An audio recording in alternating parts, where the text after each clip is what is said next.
Ladies and gentlemen, good day and welcome to Britannia Industries Limited Analyst Conference Call. As a reminder, all participant lines will be in the listen-only mode, and there will be an opportunity for you to ask questions after the presentation concludes.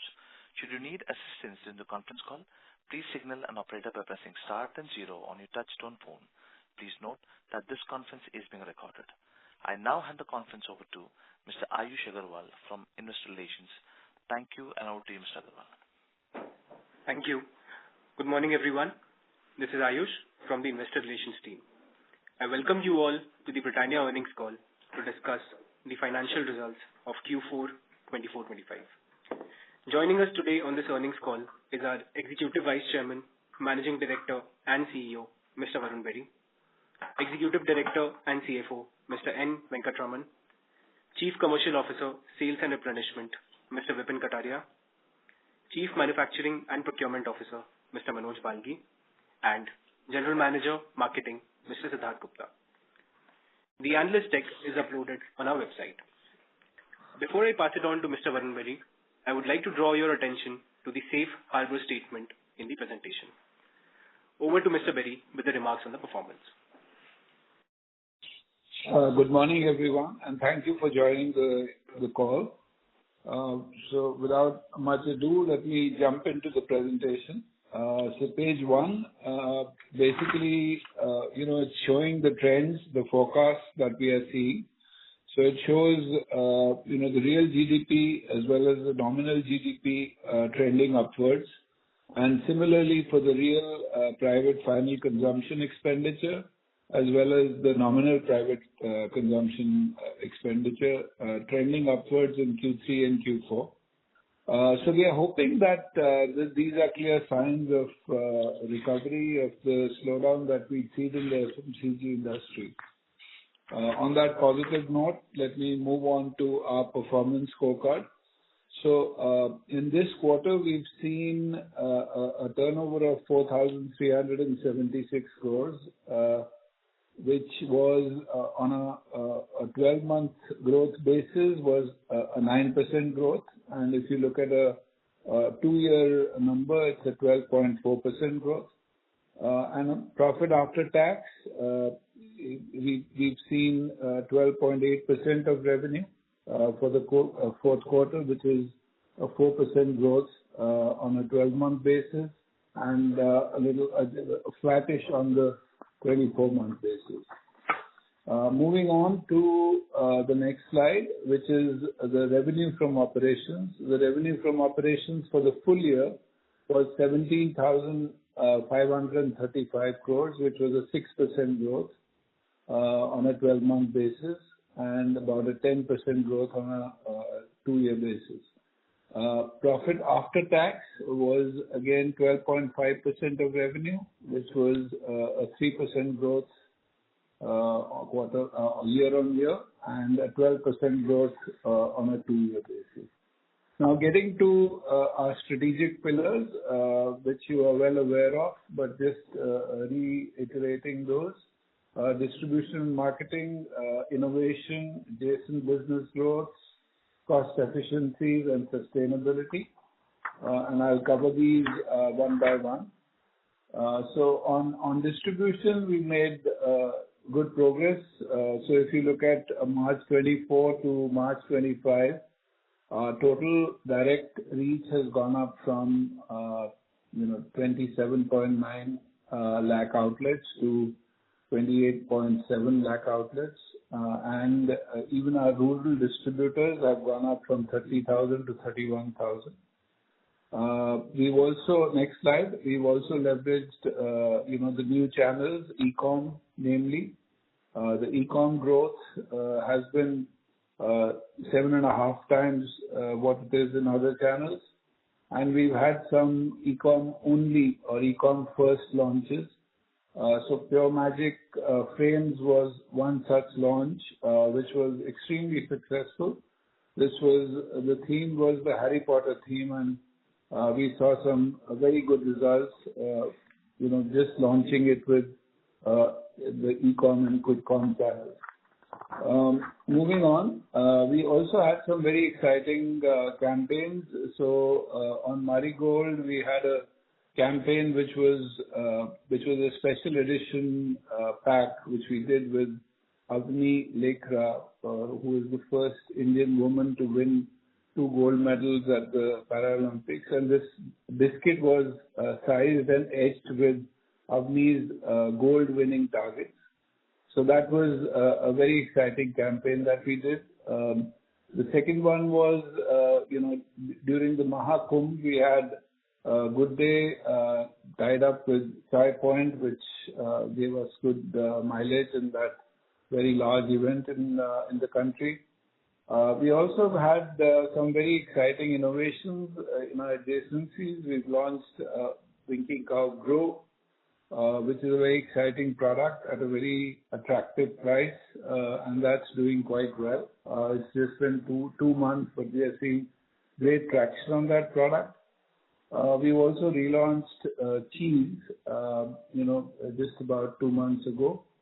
And there again, some channels have started to fire, and we are hoping that the overall numbers will start to look much better than the previous year. We've also relaunched cake, and there again, it's just been a couple of months, but we're already seeing traction in all of the cake products post the relaunch, which included not just the recipe and product enhancement, but also the entire pack graphics have changed, and it's a very, very exciting combination of products that we have today, and they're doing quite well for us. Moving on to the next slide, which is on the other adjacent businesses. Croissants, has been a very good growth for us, high double-digit growth, which is 3 times that we are seeing on biscuits. And similarly on wafers. Wafers have been a very, very good growth for us as well. Cake I've already spoken about, and that's giving us very good traction. Rusk, again, we relaunched it with a new pack design, and which is just about a month back. In fact, the products are just hitting the market as we speak. But again, the growths are back, and we've got high single-digit growth, and hoping to get these into double-digit as we move forward with the launch countrywide. I've already spoken about cheese as well as the new launch in drinks.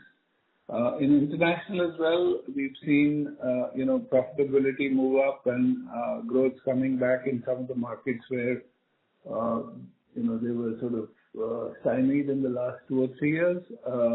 We've started to see very good growth in some of these markets, and also the profitability has come back. As far as cost leadership is concerned, this program's again firing very well for us. Our target was to get to 8x of what we started with in 2013-14. But this year we went on overdrive because inflation had become pretty high, and we thought that we could do with some additional cost efficiencies and savings. So we've been able to achieve more than that. So 24-25 has been a 9x of what we started with in 2013-14. So it's been a very good year for us, almost 2.5% of our overall revenue.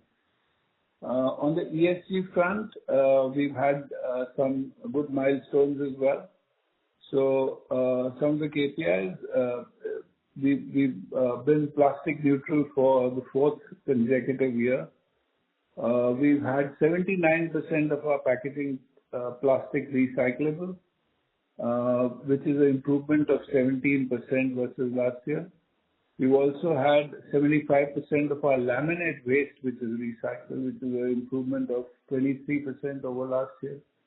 Britannia Nutrition Foundation today touches the lives of over 305,000 beneficiaries, and that's an improvement of 31% versus last year.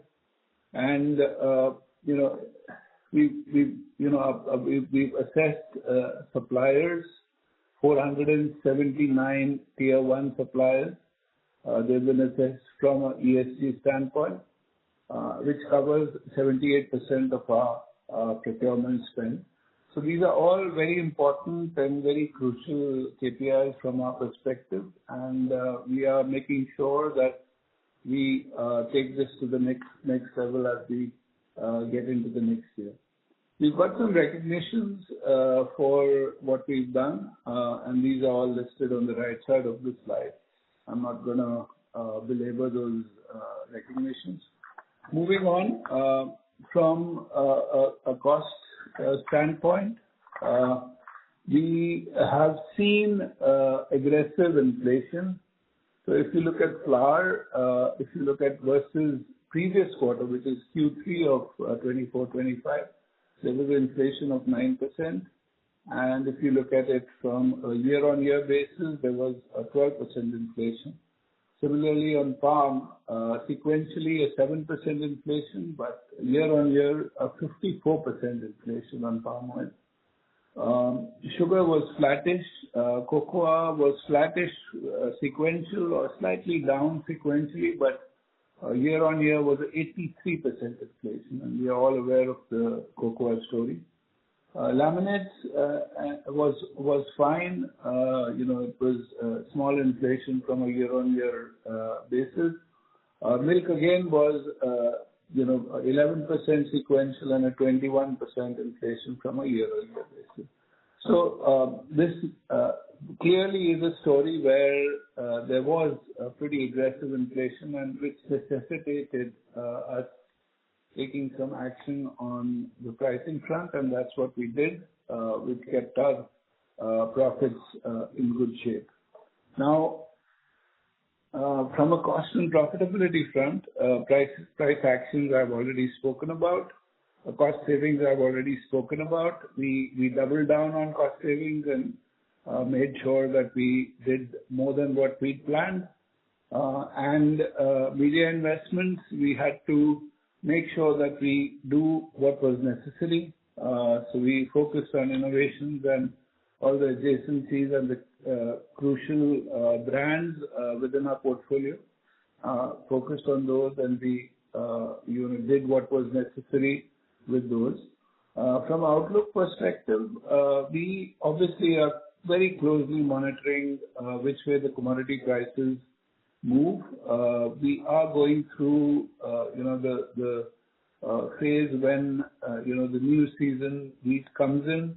We're not very clear at this stage whether the inflation is going to be as far as wheat is concerned, but we are closely monitoring that, and similarly other commodities as well. And we are also very vigilant about the fact that we've taken pricing and, making sure that we are not priced out of the market. It seems that inflation is hurting everyone, so, it seems to be moving in the right direction. The focus will remain on sustaining margins and also at the same time remaining competitive. Next slide is about our revenue trends. Our revenue growth, as I said, was for this quarter was 9%, and for the full year has been 6%. And we've seen, as you see it, in the last 4 years, we've seen a very good year in 22-23 with a 15% growth, and then we've seen 2 tepid years of 4% and 6%. But we are hopeful that things should move in the right direction now on, because the quarter's been, I would say, reasonably good from a growth standpoint. From an operating profit standpoint, again, it's been a pretty good profit that we've looked at. Operating profit has been at 16.4% for the full year and 16.6% for the quarter.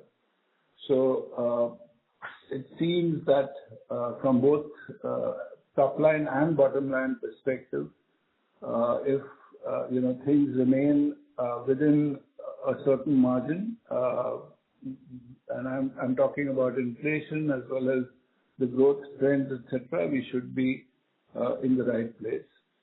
Now, looking at the overall consolidated report, so net sales for the quarter, 9%. Operating profit has gone up by 2.4%. Profit before tax is also 2.4%, and profit after tax has gone up by 4%. And the full year numbers are on the right-hand side. If you look at the ratios are looking reasonably solid, I would say. 16.4% profit from operations, profit before tax of 16.7%, and profit after tax of 12.4%. So that's the story from my side. Very happy to answer your questions now. Thank you. We will now begin the question and answer session. Anyone who wishes to ask a question may press star and one on touch-tone telephone. If you wish to remove yourself from the question queue, you may press star and two. Participants are requested to use handsets while asking a question. Ladies and gentlemen, we'll wait for a moment while the question queue assembles. The first question comes from the line of Abneesh Kumar Roy with Nuvama. Please go ahead. Yeah, thanks. Congrats on good performance. I have 3 questions. My first question is on the demand side. We have seen a 7-quarter high sales growth this quarter. Was there a significant impact of Kumbh Mela? Coca-Cola saw 18 crore servings being sold in Q4 in Kumbh Mela, and your product also has very high demand in such demand scenario. So that was one bit on demand. Second is on the outlook. You said clear signs of recovery, and this quarter almost every FMCG company has said. Issue is last 2 years FMCG has seen many false starts. So what will be your confidence level in terms of recovery in FY26? That is the first question. Okay. Amish, we, because we are so widespread, it's not one event which really makes a difference to our overall sales.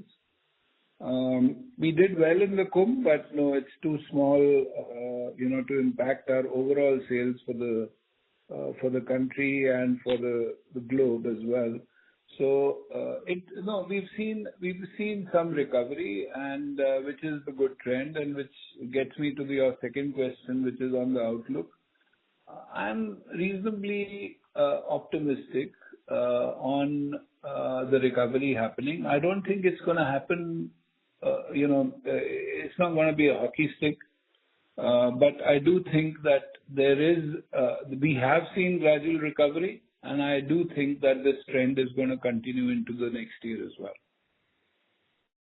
So thanks. My second question is on the competitive intensity.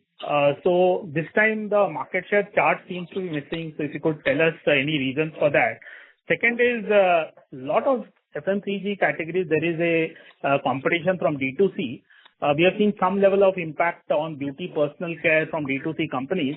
In your categories, is there an impact, especially now I am seeing Tata's Soulful acquisition now go into Rusk, for example. That's also a startup and D2C now acquired by Tata Consumer. So if you could discuss competitive intensity from D2C and market share data, is there a change? No. So Nielsen has done a complete, change of their panel. So there's, the data even historically has changed, etc. So we were waiting for, the stability to come through, but there's hardly any change in the market share data. It's just that we are not clear what their final numbers are going to be once they sort of clear up their, panel. But it's in the same ballpark. We have not seen. So you're witness, Abneesh, to what other companies report in their calls as well. It doesn't seem that we seem to be growing the fastest as far as our category is concerned. Yes, there are a lot of unlisted players who do not declare the results, but I do think that we are definitely in the top 10% as far as growth is concerned within all of our categories. D2C players, I don't think they have impacted us to an extent where, it's becoming an issue for us. And especially Tata Soulful, I personally, haven't seen them make a big dent in any way in the market from a Rusk standpoint. As you know, Rusk in any case has about 2,500 players. It's a bit like salty snacks, right? Every town in the north will have a Rusk manufacturer. So we've been dealing with that kind of competition, and we've been dealing with it quite well. And I do think that because of our brand and because of our product and because of all of that we do, that will hold us in good stead. But having said that, I do think that this is a space that we need to watch, because with modern trade growing and with e-commerce and quick commerce growing, this could be a phenomena which we must watch carefully and make sure that we deal with it in the right way. So thanks. One last quick question, and then I'll end there. So if I see the adjacency, you have been driving a whole food company kind of a strategy, and I see you talking much more positively on croissant, on drinks, and to an extent maybe Rusk also. On cheese, it's a relaunch, and if you measure now versus when the JV was announced and now, would you be happy with the performance? I don't know how is the performance, so I'm asking. And is urban slowdown impacting, and is it more of a commodity play? Because I do see a lot of aggressive pricing by some of the newer companies also. So if you could tell us how has it lived up to initial expectation, and can the trajectory change to a higher level in the next 2-3 years? No, so absolutely, Abdish. So yes, you're right. I talk more positively about all of the other categories, including cake now after the relaunch. The growths are now pretty solid. Cheese, what's happened after the relaunch, as you're rightly saying, the pricing. So there are some players who don't have a distribution system, right? So what they do is whatever channels are available, which is modern trade and e-com, they discount the hell out of their product in those channels, and which is what we had to match earlier, because we were at a 25-30% premium, and which was creating a disparity between the channels, and we realized that, and for us, our big muscle is traditional trade. And if there's disparity, it tends to hit our big muscle. So now with the relaunch, what we've done is we've, priced every channel at the same price. There might be packs which are different for different channels, but the pricing is the same. As a result of that, we are seeing a 40+% growth in our traditional trade business. There still are some areas which need to be sorted out, and we are sorting them out. And the overall cheese business, we are very hopeful will start to look very good as we go forward. But I don't want to declare victory without really getting that under our belt. So that's the reason that I've not sort of emphasized that. But the early trends on the traditional trade part of the business and also on the e-com business is very, very good. So fingers crossed, we are hoping that the sales team as well as the dairy team will take this to a very, very different level in the coming months. Thank you. Mr. Roy, please rejoin the queue for more questions. A reminder to all the participants, please restrict yourself to 2 questions. Next question comes from the line of Mihir Shah with Nomura. Please go ahead. Hi, sir. Thank you for taking my question. So Britannia has constantly increasing its direct reach. Now, as you highlighted, that demand is expected to come back. What is the level of volume growth that you expect to be a reasonable level? And this is also keeping in mind that you will start cycling a higher volume growth base from 1Q onwards. So volume, we've actually, because there's an echo coming. Mihir, can you put yourself on mute? Hello? Mihir? Yes, sir. Yeah. I'm going to. Yeah. So, so the volume growths have been reasonably good for us, compared to our revenue growth even in the last 2 years. Whenever there is inflation and you take pricing, obviously the delta between revenue and volume increases. But we are hopeful that as we go through, depending on the level of inflation, we should see both revenue as well as volume growth.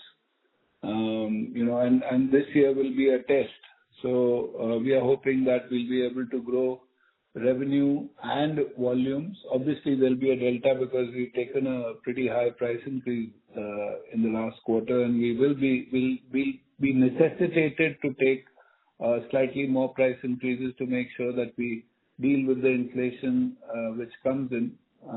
But having said that, we are hoping to see healthy growth, both volume as well as revenue.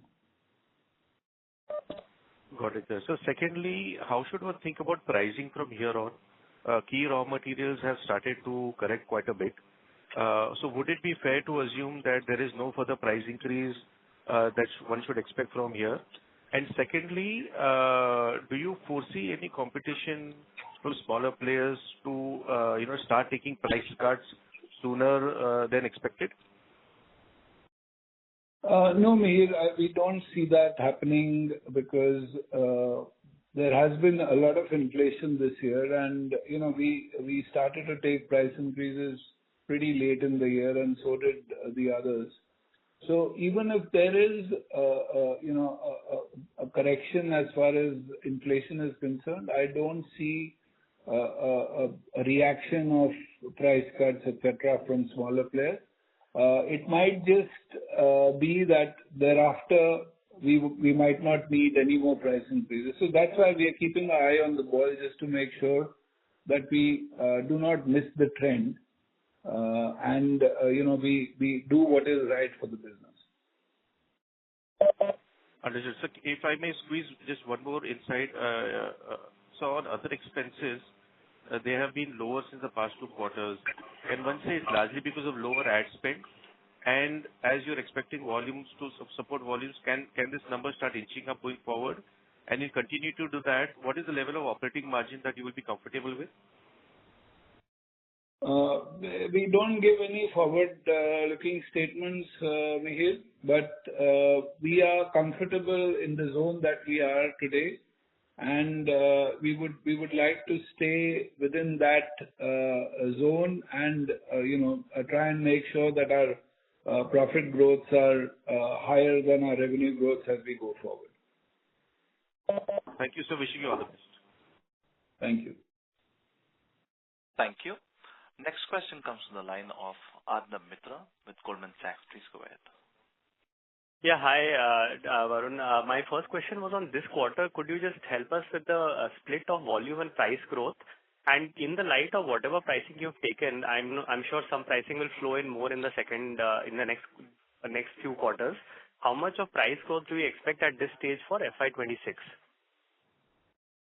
So the delta is about 5.5% between pricing and between revenue and volume, and it depends. I don't think we will need to take any more price increases. There will be some remnants of the price increase which move into the first 2 months of this quarter, but thereafter, I think. The way the commodity situation looks, it might not be necessary to take pricing beyond that. But that will all depend on how the trends move through the quarter, and we will have to take a call based on those trends. Yeah, thanks. That's very helpful. The second, actually, just to repeat, just following up on the input cost question. So we broadly know that palm oil and crude has seen some correction sequentially. How is your expectation on wheat prices? Because I know the season is already done. And in that light, would you say that, I mean, whatever input cost deflation we see potentially goes now into improving gross margins back to the historical trend line, or there could be a possibility of lowering of prices if the current spot prices hold in some of these commodities? No, so I don't think wheat prices, we will see a deflation in the wheat prices. Actually, I'd let Manoj comment on that. Manoj? Yeah. So this is Manoj. Wheat prices have been higher than last year, though the crop has been higher than last year, but the minimum support price offered by government is about 7% higher, and we don't expect a deflation in wheat prices. Sure, understood. That's very helpful. Thanks. That's it from my side. All the best. Yeah. Thank you. Next question comes from the line of Jay Kumar Doshi with Kotak. Please go ahead. Yeah. Hi, thanks for the opportunity. My question is on succession planning. We saw that, you've been appointed as CEO as well. So are you not looking to hire a CEO anymore? I mean, after Rajneet moved out? No, that's not the point. This is Or is this an interim arrangement till you hire someone? Yeah, so it's a statutory requirement that, a position of CEO has to be filled. So that's where it is. But the succession planning is in play, and it will definitely be clear to you in the next 3-4 months. So things are in play. So I can't comment anything more than that right now. That's helpful. Thank you so much. That's it from my side. Thank you. Thank you. Next question comes from the line of Latika Chopra with JP Morgan. Please go ahead. Yeah, hi. My first question was around the revenue growth outlook. You mentioned you would want to maintain both volume and value growth sustaining. Looking at price increases are going to amount to roughly 5-6%, the kind of price increases we saw in Q4 to play out. Just wanted to understand, the volume growth you mentioned, was that a tonnage volume growth or in terms of number of packs sold? Because some of the price increases could be in the form of grammage reduction. And as you look forward to FY26, do you get a sense of, arriving at a double-digit kind of trend for revenue growth? We clocked 9% in Q4. Yeah, so whenever we talk about volume growth, they are not in a number of packets, they're always in tonnages. So, and that's why the delta, right? If we were looking at packets, I don't think there would be much of a delta between revenue and volumes, right? So it's tonnage. And your second question was, what was it? Sorry, Latika. For FY26, how do you anticipate, is there a confidence? Oh, yeah, you're talking about our endeavor always will be to get back to double digits because, as I've always been saying, with India being the, a developing country, obviously becoming a very large economy, it's important that in categories like ours, we see double-digit growth. So yeah, the hope is that we get back to double-digit growth with time. Thank you. The second question was, around two key levers for revenue growth for you. One is distribution. We continue to see, the direct reach continuing to add for you. I think this is already probably the best in the industry at 2.9 billion outlets. What is the scope for this to expand to? And if you could throw some color on what is the total reach for you. And the second piece is on innovation and new launches. Could you share, is there a push by the company or, towards premiumizing the portfolio? Are there any metrics you can share, which could give us some color on, how the premium part of your portfolio is growing? Thank you. Yeah. No, so good question, Latika. So, what we are looking at now, as you know, that we are doing the route to market project, and the route to market project is going to give us our ability to have the number of SKUs that we have in the large outlets, the more potential outlets, we want to increase our depth there. And obviously at the at the village level and at the rural level, we want our width to increase. So we are working on both, but the width improvement is going to be as long as it doesn't start to. We also look at our volume per outlet, and obviously even in small towns and villages there are outlets which sell very high volumes and very high revenues of our products, which we sometimes miss. So the BPO is very important for us. So we are not doing it mindlessly. It's not like width at any cost. We are also looking at cost, and we are saying that at the top end we get depth, at the bottom end we get width, and we do it in a way that the revenue that we get is as profitable as our revenues which we get today. And I'll ask Vipin to comment on that. Vipin? Yeah, Varun. So, Radhika, basically, just to give you a sense of the category, we are into one of the most, widely distributed categories. A 9 million outlet base, we reach about 3 million directly, right? And then there is, component of indirect. And indirect, if I add with direct, so our total reach is about 6.5 million. And over a period of time, we're adding distribution both direct as well as indirect. But what we also realize, like Varun is saying, is that, we have got almost 25 different sub-brands and multiple categories. And we need to figure out a way on how do we service all the high potential, ultra high potential outlets far better, so that, we go to the right kind of consumers, we go to the right kind of outlet cohorts. And that's the route to market journey that we are talking about, and we are in the middle of it, and we are getting good positive results out of it. And therefore, to make sure that we truly behave like a total foods company, we are ensuring that not only the width of the coverage, but also the kind of categories that we sell in these relevant outlets become, a big initiative from our side.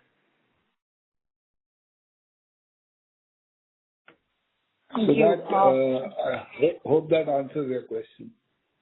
Yeah. No, thank you. Any color you want to share the premium mix for you? Any metrics you track within the premium. Yeah. So, Radhika, you've seen the kind of products that we've launched. So, Pure Magic Frames is, one such example. Very, very premium product. Very salient property that we've signed up for this, which is Harry Potter. Similarly, a lot of other products that we've launched, which are in this space. So yes, we are making sure that we increase our premium play, and that's what's helping us keep our portfolio at the right level. In fact, a lot of our premium products are doing quite well. Sid, do you want to comment on that? Yeah, so just to add, so what we've done is across all salient categories, we have a fair understanding of what are the consumer need spaces and how they are evolving, and they are evolving quite rapidly across the spectrum. And basis that across critical categories, we have a very clear role of the portfolio, which includes, as Varun was saying, the critical products that will be needed to cater to the evolving needs, and the products that we've already launched in the market. For example, Pure Magic Choco Frames. How do we build on and take them to a much bigger scale based on the response?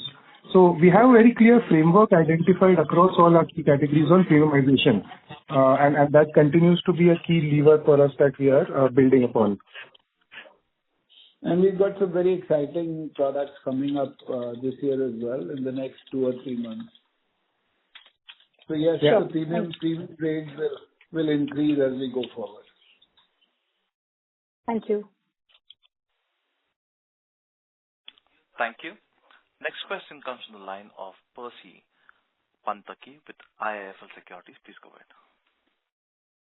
Hi, good morning, Varun and team. My first question is, it's been about 10 years or so, approximately, since we first laid out this vision of being a total foods company. However, I haven't seen any new category being introduced since then, maybe with the exception of croissant and some launch of milkshakes, but I take that as a sort of product within the dairy portfolio. So, just wanted to understand.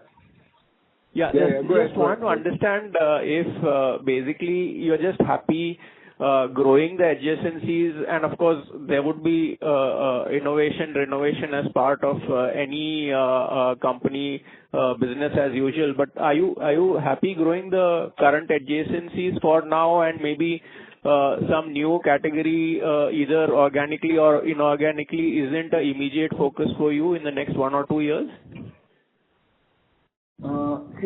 Percy, first of all, we have gotten into, so as we spelled out when we gotten into this strategy, the idea was to look at categories which are extremely close to what we do and then start to get further and further, right? And with that, we've launched, so frankly, it seems like it's within the same category, but frankly, today we've got a lot of products which are completely new and have crossed, some of them have crossed 100 crores, some of them have crossed 200 crores. So, croissant getting close to 200 crores, milkshakes crossed 200 crores and beyond, wafers, getting to crossing 100 crores. So, lots of these categories and which are giving us that, bump up. So, I think, and these are all, like we didn't know ABC of milkshakes, right? We were not a drinks company, right? And we took the plunge and put in the best technology. We have today aseptic line, which when we put it up, even Coke and Pepsi didn't have it, right? So we've done it the right way. We've got good results. We are seeing things moving in the right direction. Now, has it made a difference which we would have expected?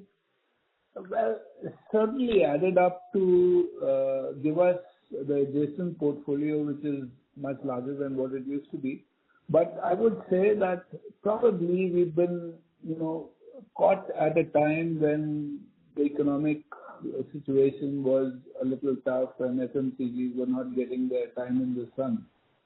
But today, I feel and very clearly feel from even trends that we see in the market that all of these and adjacencies, I call adjacencies, which is anything outside of the biscuits, all of these are looking very positive and we are seeing really good growth. And even within, let's say, a cake category, right?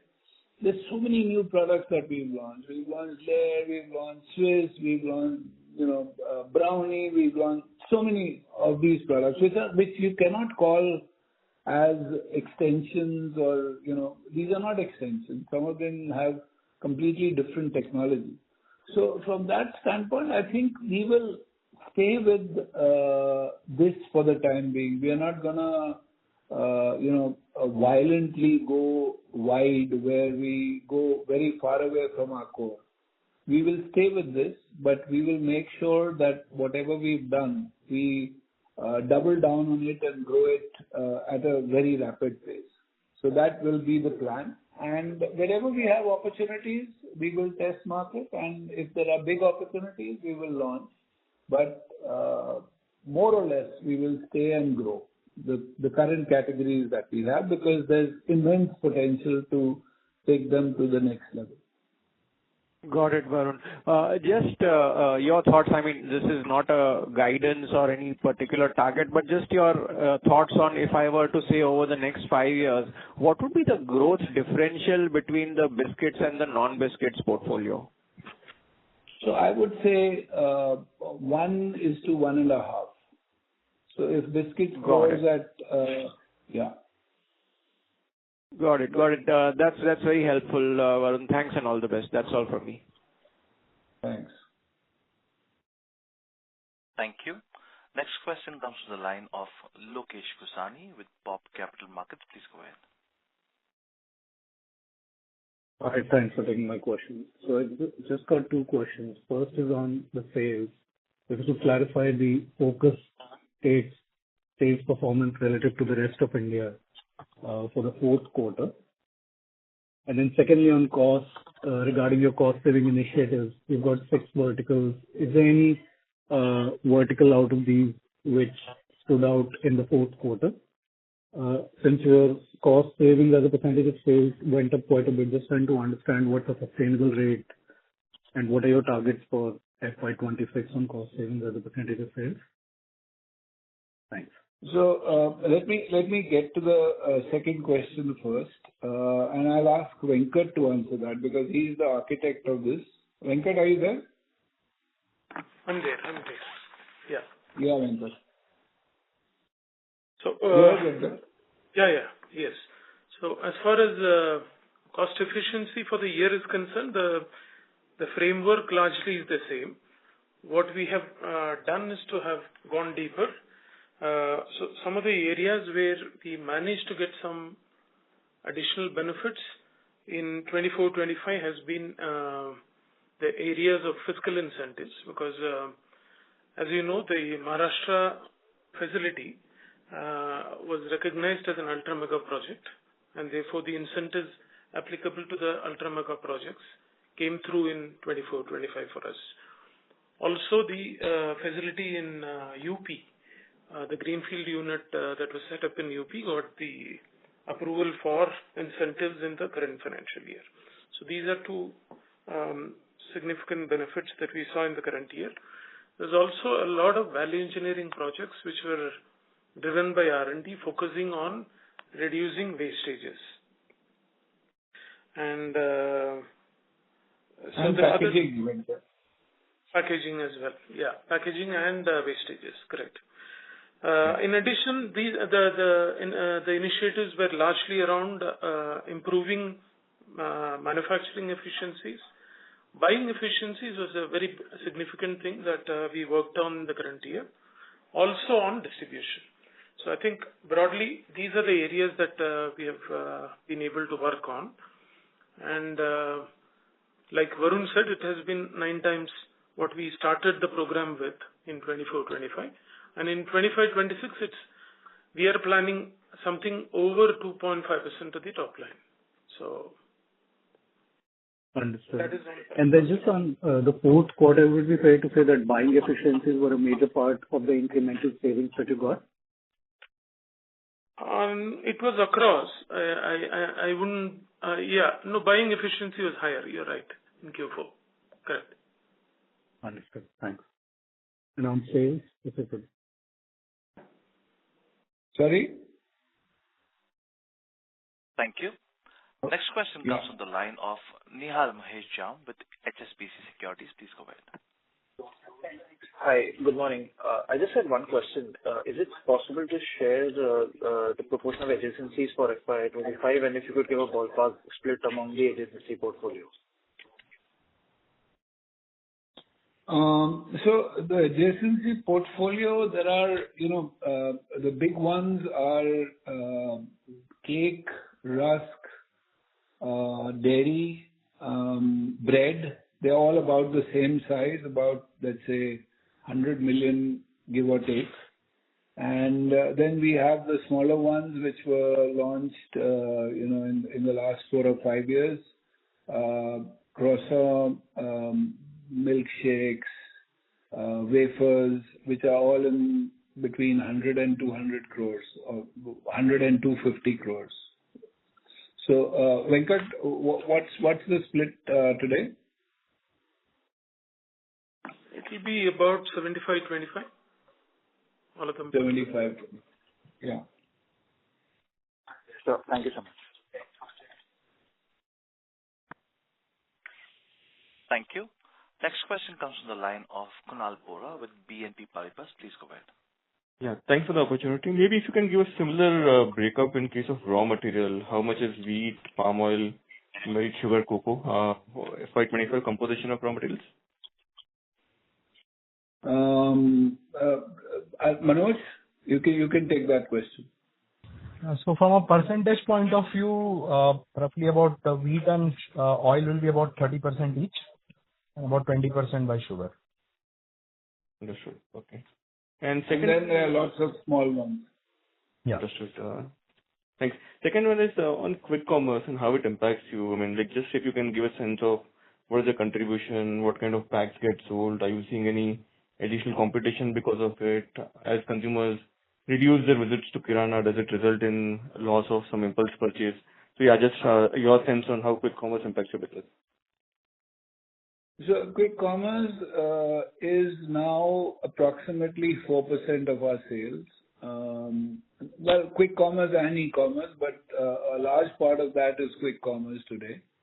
And it's been growing fast, but still reasonably small in the overall contribution. Obviously, the convenience of it, the consumers are enjoying that. It's growing because there's a three-cornered fight, between the three big players in that space. I think there are certain categories where it's even become 30% and 35%. But in our case, I see this move from, let's say, 4 to 8% in the next 3 years, but not beyond that. Vipin, would you like to comment on that?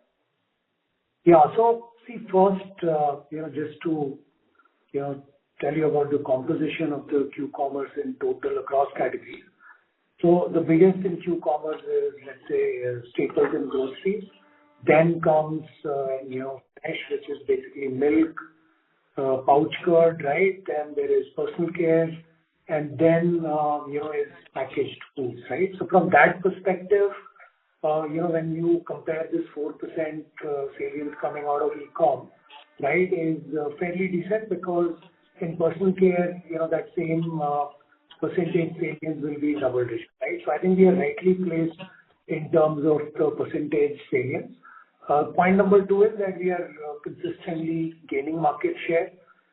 Third is that, we are aware of this entire disruption which the personal care space has seen because there's a lot of insurgency which comes into play. And therefore, if you hear what Varun was saying, was that there are a lot of digital first brands that we have lined up. In fact, a couple of them have seen good success like Choco Frames, and we have got few more lined up in this year as well. So therefore, we have to protect our core, gain share there, and also make sure that, all the insurgent brands, are basically taken care of through a lot of these digital first brands. I think how we see e-com is basically part of the route to market, which is how do you make sure that you augment the general trade, right, in terms of reaching to the consumer. So let me give you an example. So there are a lot of premium products which general trade Kirana store will hesitate to stock, but we've been able to turn the tail and make those big. So let me quote an example of, let's say, cake, brownie.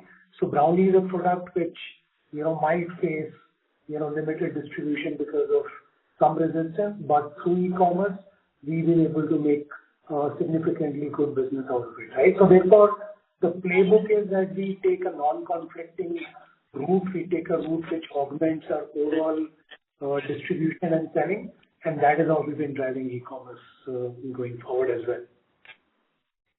Understood. And does it result in any loss of impulse purchases because consumers step out to the Kirana's list? See, I think it only adds to impulse because if you see, and all of us are also users of Q-com.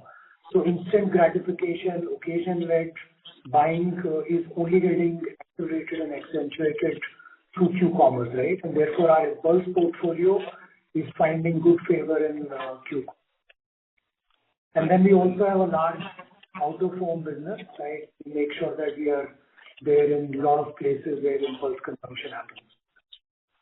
Thank you. And just one last quick question. Other operating income, you had a big increase because of maybe incentives, 4 billion. Where does it go from here? Venkat, you want to take that?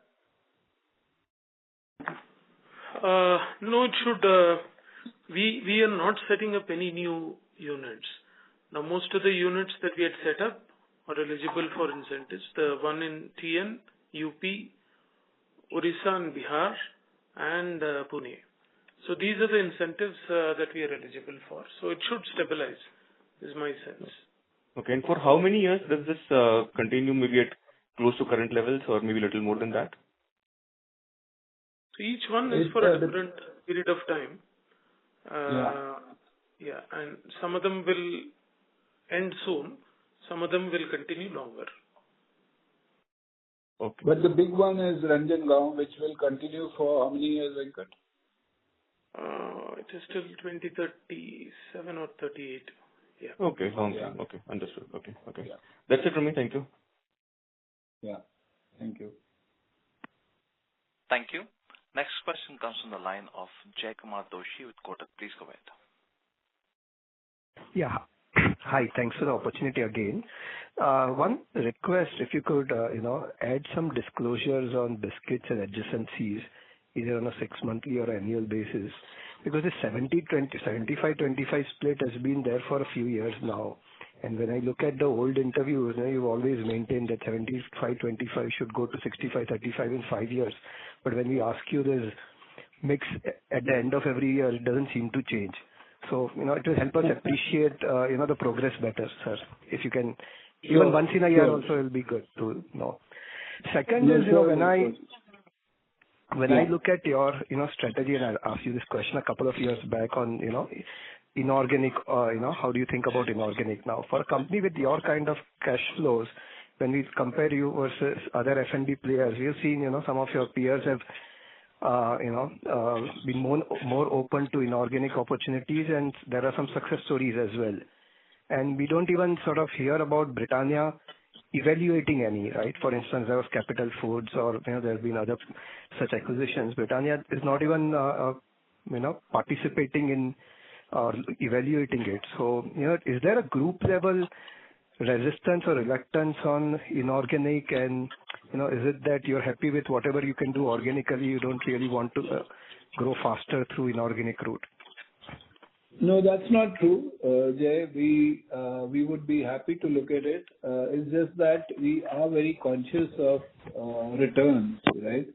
Whatever we invest in, we would like to see returns. And whenever we've seen any of these big, transactions that have happened, we have evaluated them, but we haven't been able to figure out how we'll get returns on these transactions. But you tell us, is any of these big transactions have really been worth it? Have they given the returns to these companies?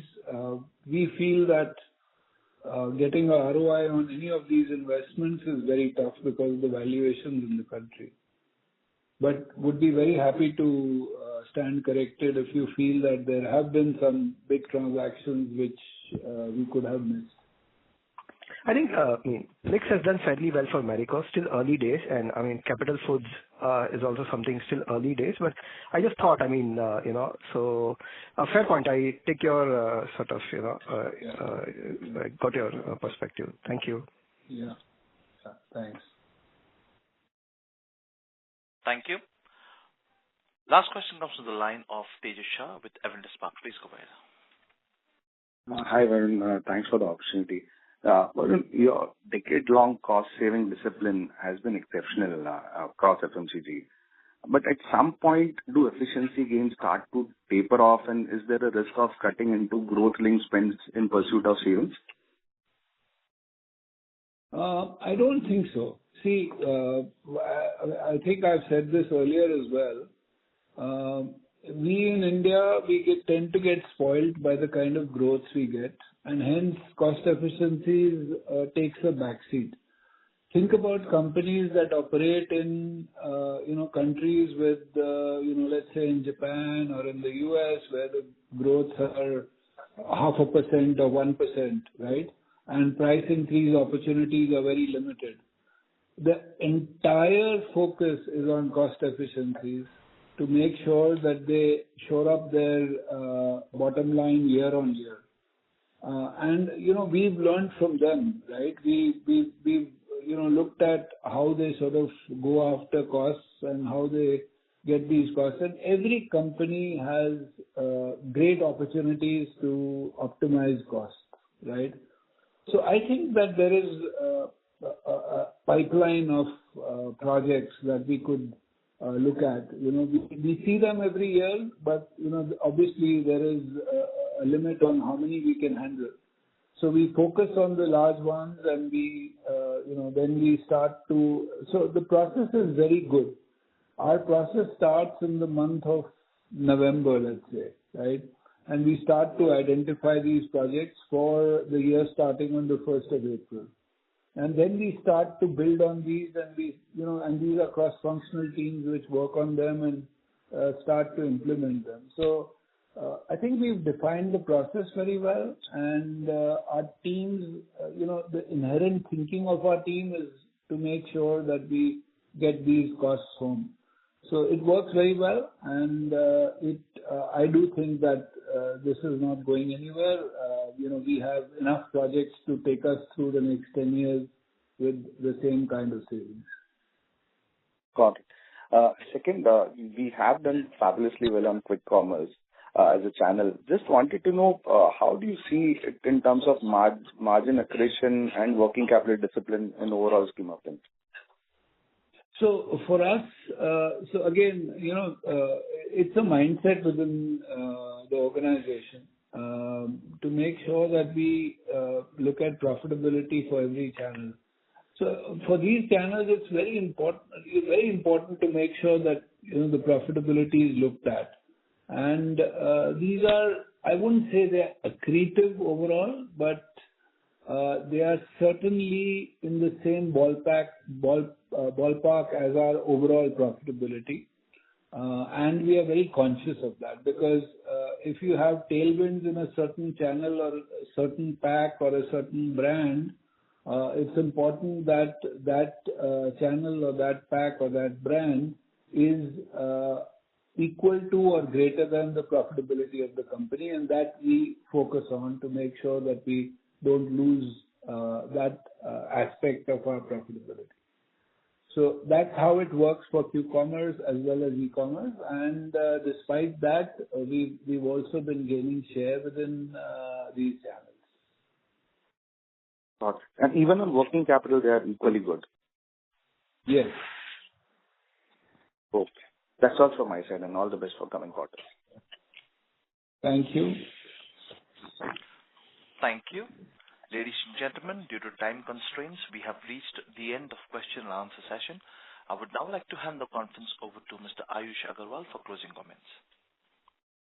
Thank you, everyone, for spending time with us on the call today. We look forward to interacting with you again in the future. Thank you. Thank you. On behalf of Britannia Industries Limited, that concludes this conference. Thank you for joining us. You may now disconnect your line.